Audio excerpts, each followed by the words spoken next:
tayamum dan hukum yang berkaitan dengannya. Jadi minta tolong dicatat ya. Dicatat. Karena kita tidak bisa mengandalkan ingatan kita ini jangkanya ada yang jangka panjang, ada yang jangka pendek. Yang jangka panjang alhamdulillah, tapi yang jangka pendek alhamdulillah. Seperti itu. Baik. Yang pertama kita bahas adalah kategori tohara. Kategori tohara itu ada dua. Tohara asliyah dan tohara badaniyah. Ini penting kita ketahui. Kategori tohara itu ada dua. Yang pertama adalah tohara asliyah dan tohara badaniyah. Namun apa definisi dari keduanya? Sebelum kita lanjut,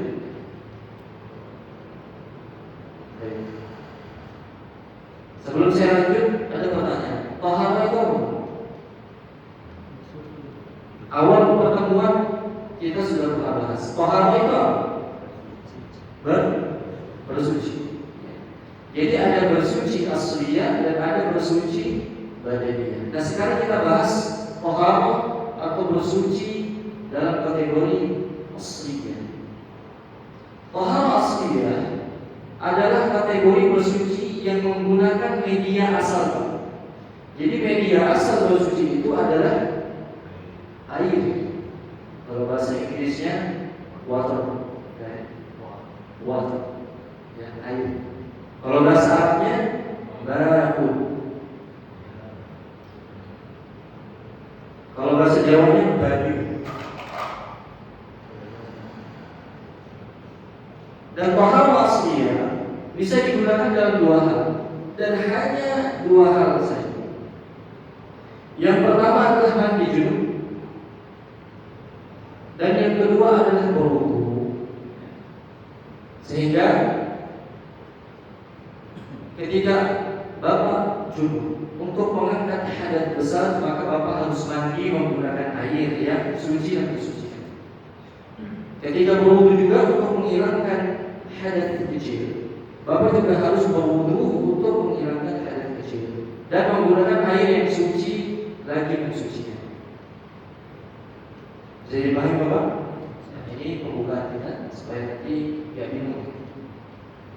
Dan kemudian kategori yang kedua ada tohara badaniyah, atau kalau kita terjemahkan ke dalam bahasa Indonesia, tohara badaniyah itu adalah tohara pengganti dari tohara asliyah. Sehingga definisinya adalah tohara badaniyah adalah tohara pengganti yang digunakan ketika media asal itu boleh tidak digunakan, tetapi sesuai dengan syarat yang disyariatkan. Jadi kita boleh tidak menggunakan media asal, yaitu air, kalau sudah terpenuhi syarat-syaratnya. Nah, syaratnya apa? Kita sudah pernah bahas kemarin di pertemuan yang lalu. Syarat tayamum. Tidak ditemukan air. Yang kedua, ada suci tapi tidak, air yang ada bersih tapi tidak mensucikan. Contohnya seperti air kopi, air teh. Ya, berarti itu sama seperti tidak mendapatkan air. Yang kedua, gara-gara sakit. Ya, sakit ketika menggunakan air akan menimbulkan atau menyebabkan sakitnya tambah parah, maka dia boleh. Ini dua syarat. Kita pertegaskan. Lihat ya. Ini saya ambil dalam kitab Sahih Fiqh Sunnah di jilid yang ke pertama. Ada syarat taharah tayamum, lebih detail lagi ditunjukkan. Syaratnya yang pertama adalah in'idamil ma'i sawa'un fi safar aw al-hadar. Syarat taharah itu adalah ketika tidak menemukan air, baik ketika safar maupun bermukim. Mukim itu adalah kita enggak safar. Contoh Bapak di sini adalah orang yang mukim disebutnya, bukan seorang musafir. Meskipun bapak adalah perantau, ya, tapi bapak sudah menetap di sini, kemudian bekerja di sini, maka bapak disebut sebagai seorang yang mukim tempat tinggal atau halal, tidak sedang berusaha. Ya. Jadi yang pertama adalah nggak menemukan air, baik ketika safar maupun ketika mukim. Ya. Sebagaimana Pak? Kemudian yang kedua, inda ta'addur istiqbali, ketika ada udzur menggunakan air, entah karena sakit atau karena cuaca yang sangat dingin sehingga kalau kita pakai kita akan takut tidak sakit, maka boleh bertayamum. Sebagaimana firman Allah Ta'ala, diperbolehkannya ini berdasarkan dari surah Al-Maidah ayat yang ke-6. Wa in kuntum junuban, dan apabila kalian junub, fatahharu, maka bersucilah kalian. Wa in kuntum marda, apabila kalian sakit, aw ala safar, atau ketika kalian sedang berpergian, aw jaa ahadun minkum minal ghaib, atau salah seorang dari kalian selesai dari hajatnya, yakni buang air besar atau buang air kecil. Aw lamastum nisa, atau ketika kalian menyentuh wanita, falam tajidu ma'an fatayammamu, dan kalian tidak menemukan air, maka bertayamumlah. Ya. Ini syarat diperbolehkannya atau keadaan diperbolehkannya tayamum. Baik. Sekarang kita akan masuk ke dalam tata caranya, ya. Supaya nanti nggak bingung, nanti insya Allah kita akan praktek sebentar, ya. Karena proses tayamum itu nggak lama, ya. Hanya waktu yang singkat. Dari tata cara tayamum, tata cara tayamum ada dalilnya. Jadi ibadah itu diperbolehkan apabila ada dalil. Kalau nggak ada dalil, nggak boleh dikerjakan. Allah Ta'ala berfirman dalam surah An-Nisa ayat 43. Bapak tulis saja nama surah dan nama surah ayat. Kemudian dicari di PHP. Allah Ta'ala berfirman, wa in kuntum marda aw ala safar aw jaa ahadun minkum minal ghaib aw lamastum nisa, apabila kalian sakit dalam keadaan safar atau datang dari buang air besar maupun kecil, atau ketika kalian sudah menyentuh wanita dan kalian tidak mendapatkan air, maka bertayamumlah dengan debu yang baik, ya, atau dengan tanah yang suci. Maka caranya bagaimana? Caranya adalah usaplah wajah. Yang pertama, usaplah wajahmu dan tanganmu. Nanti insya Allah kita akan beritahu caranya. Ini adalah urutan. Yang pertama, usaplah wajahmu dan tanganmu. Inna Allah kana 'afuwan ghafura. Sesungguhnya Allah Maha Pemaaf dan Maha Pengampun. Ini dari yang pertama. Karena ada banyak dalil. Nanti insya Allah kita akan simpul. Dan dari surah Al-Maidah ayat yang ke-6 disebutkan falam tajidu ma'an fatayammamu sa'idan thayyiban, apabila kalian tidak mendapatkan air, maka bertayamumlah dengan tanah yang baik, yang bersih, yang suci.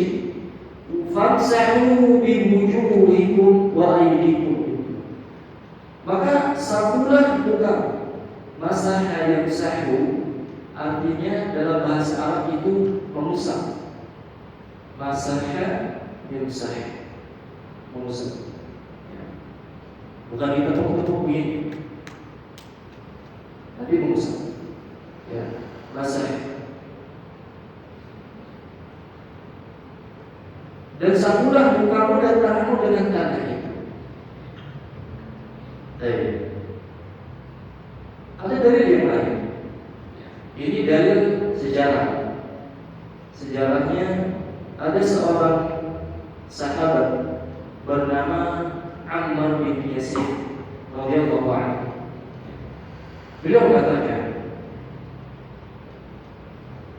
ada seorang lelaki yang datang kepada Umar bin Khattab radhiyallahu taala, dan laki-laki itu mengatakan, mengatakan inni ajnabtu falam usibil ma al-khattabi ma adadkur anda. Aku enggak nemuin air. Ya. Kemudian aku menyebutkan kisahku. Ya. Ketika bersama. Wa mana kata beliau. Dan ada pun aku. Fataba'atku fasallaitu. Aku waktu itu pernah junub, kata Ammar bin Yasir. Tapi karena aku nggak dapat air, aku nggak tahu cara tayamum. Jadi beliau mengatakan, fatama'atu fasallaitu. Aku berguling-guling di tanah, karena aku nggak tahu cara tayamum.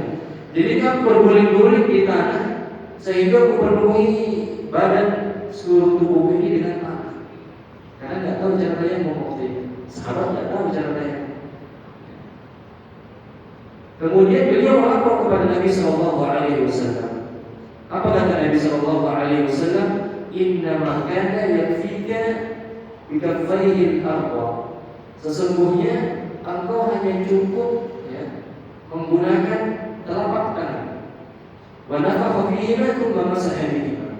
Engkau tepuk tanah itu satu kali. Seperti ini. Seperti ini sudah ada debunya, ya. Kita nggak perlu lagi berarti ini ada debunya, tidak seperti itu. Jadi hukum asal sesuatu itu pasti ada debu. Engkau hanya menepuk tanganmu satu kali ke tangan. Ya, kemudian, ya, kalau misalnya debunya banyak, tiup debu, tiup debu itu. Kalau misalkan debunya banyak, Pak. Misalkan Bapak bertanya, di tangan apa? Itu kan debunya banyak sekali. Kalau misalnya seperti itu, ditiup. Ya. Tapi kalau misalkan Bapak bertanya di rumah, maka nggak perlu ditiup. Langsung tumma masaha bihi.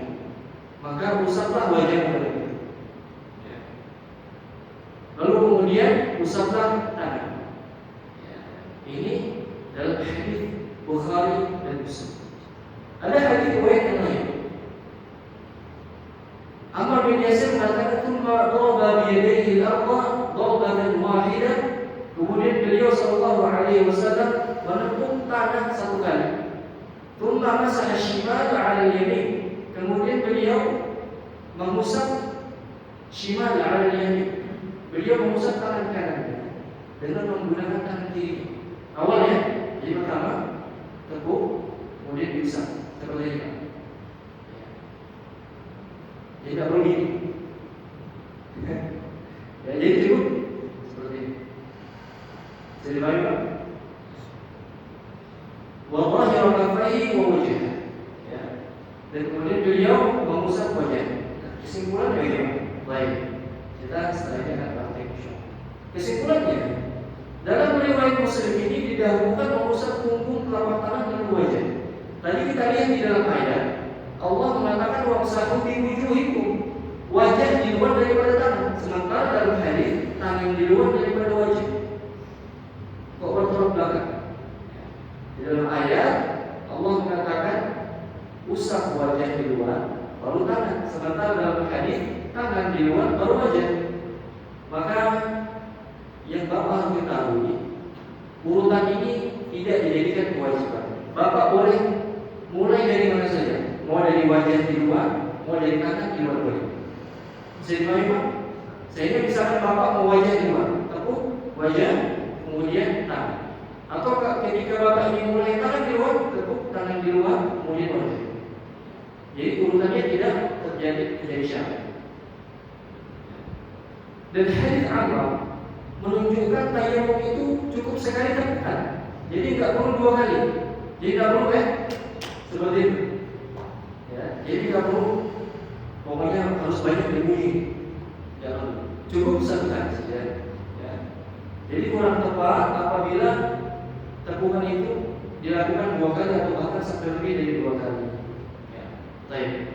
Ini teori Pak ya. Sekarang kita praktek. Mungkin kalau saya maju sedikit bisa lebih dilihat ya. Ini tata cara tayamum. Seperti itu. Yang pertama, Ya. Saya harus sampaikan, tayamum tidak harus mengusap tangan sampai ke sini. Ya. Berdasarkan hadis Nabi SAW hanya mengusap punggung tangannya saja sampai ke sini. Baik, caranya yang pertama seperti ini. Pertama apa? Niat dulu pertama. Niat ya, niat yang perlu diucapkan. Kemudian yang kedua, Bismillah. Bismillah dulu, sunnah Bismillah. Kemudian yang ketiga, baru kita lakukan tangan kita ke tanah atau dimanapun medianya yang sepertinya ada bunyi seperti ini. Ya, pelan aja ya, nggak perlu begini, tapi pelan. Ya. Setelah itu, jika Bapak ingin tangan di luar yang digunakan, maka usap tangannya di punggung tangan saja. Satu kali cukup. Ini tangan sudah selesai berarti. Setelah itu baru wajah. Selesai tayamum. Mudah Pak ya? Mudah Pak insyaallah. Nah, jadi saya ulangi, tayamum ya, hanya cukup seperti ini. Yang pertama ya, kemudian seperti ini. Kemudian langsung mengusap wajah. Kalau debunya tidak banyak, tapi kalau debunya banyak, misalkan Bapak di lapangan bertanya, otomatis nempel pasir di lima. Nah mungkin usap wajah dalam keadaan seperti ini ya, maka ditepukkan seperti ini, ya, sampai pasirnya jatuh. Kalau masih banyak, ditiup. Baru kemudian tangan, ya, langsung wajah. Jadi mudah ya, mudah ya. Kalau begitu kita praktek.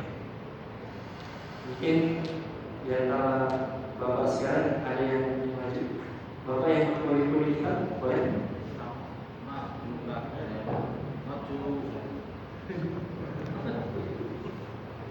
Baru kali ini saya pun buku Pak ya. Baru kali ini. Jadi yang pertama gimana Pak? Berdoa dulu, niat. Iya. Setelah itu Bismillah. Setelah itu Pak Langsung tembak ini banyak sekali ya. ya, ditepuk Pak. Bertepuk. Ya. Ya.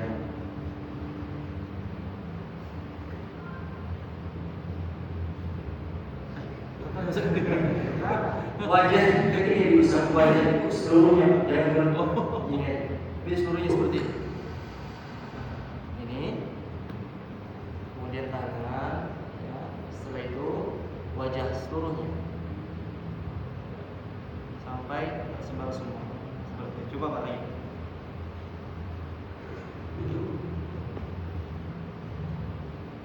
Dari sini Pak, ujung tangan, ya. Kemudian tangan ke seperti itu. Insyaallah.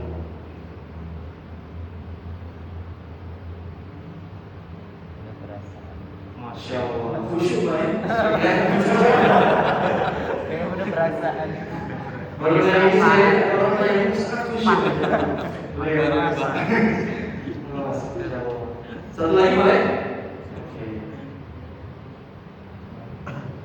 Mungkin Pak Azhar boleh.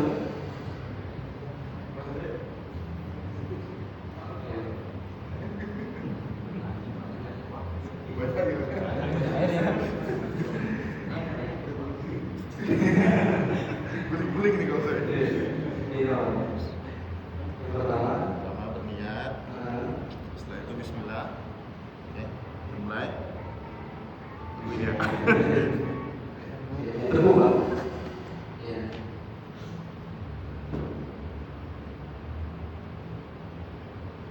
Iya, insyaallah. Ya Allah. Khusyuk. Kemudian kalau misalkan debunya banyak gimana? Misalkan debunya banyak. Apa yang harus Kalau kita berpasir dikasih begini, tepuk sedikit. Kalau berdebu banyak, Masya Allah. Kemudian Oke, lanjut ulang, sorry. Kanan, Ya. kiri, Ya. setelah itu aja. Ya. Seluruhnya. Masya Allah. Sah. Yang jambut ya. Setelah selesai. Bisa dipahami ya? Tayamum. Mudah Pak tayamum. Jadi tayamum itu gak sulit, mudah kalau tahu ilmunya. Mungkin sebelumnya kita nggak tahu ya, atau mungkin sudah ada yang tahu tapi lebih tepatnya masih belum ingat seperti itu. Tayamum. Nah ini adalah tata cara tayamum. Semoga Allah berikan pemahaman yang mudah terhadap bapak-bapak semuanya. Ya. Mungkin bisa saja dapat saya sampaikan. Dan insya Allah di pertemuan selanjutnya kita akan membahas kejadian-kejadian yang berkaitan dengan tayamum. Contoh saya akan sebutkan pada malam hari. Contohnya, misal Pak Azwan sholat tapi dalam keadaan bersuci menggunakan tayamum karena nggak ada airnya. Jadi Pak Azwan tayamum sholat Allah khusyuk beliau. Tapi tiba-tiba di tengah-tengah sholat Mas Deska mengatakan, Pak Azwan, ini ada air. Ya. Di tengah-tengah sholat Mas Deska mengatakan, Pak Azwan, ini nggak ada air buat berwudu. Tapi dalam keadaan sholatnya pakai tayamum tadi. Apakah dia membatalkan sholatnya atau tidak? Batal atau tidak? Maka insya Allah kita akan jawab pekan depan. Makanya datang Pak ya. Ya Pak ya. Nah seperti itu. Seperti itu ya. Apa misalkan contoh lagi, Mas Faizi. Faizi ya namanya Pak. Sholat sudah selesai salamnya. Assalamualaikum. Tapi sholatnya dalam keadaan tayamum ini Pak. Assalamualaikum warahmatullahi. Assalamualaikum warahmatullahi. Tiba-tiba Mas Azwan katakan, aduh, lupa di sana ada air. Apakah dia mengulang sholatnya atau tidak? Apakah Mas Faizi tadi yang sudah selesai sholat dalam keadaan tayamum harus mengulang sholat atau tidak? Dinantikan pada depan. Seperti itu saja. Baik, itu saja yang mungkin bisa saya sampaikan. Dan saya ada hadiah baik buat yang bisa menjawab pertanyaan.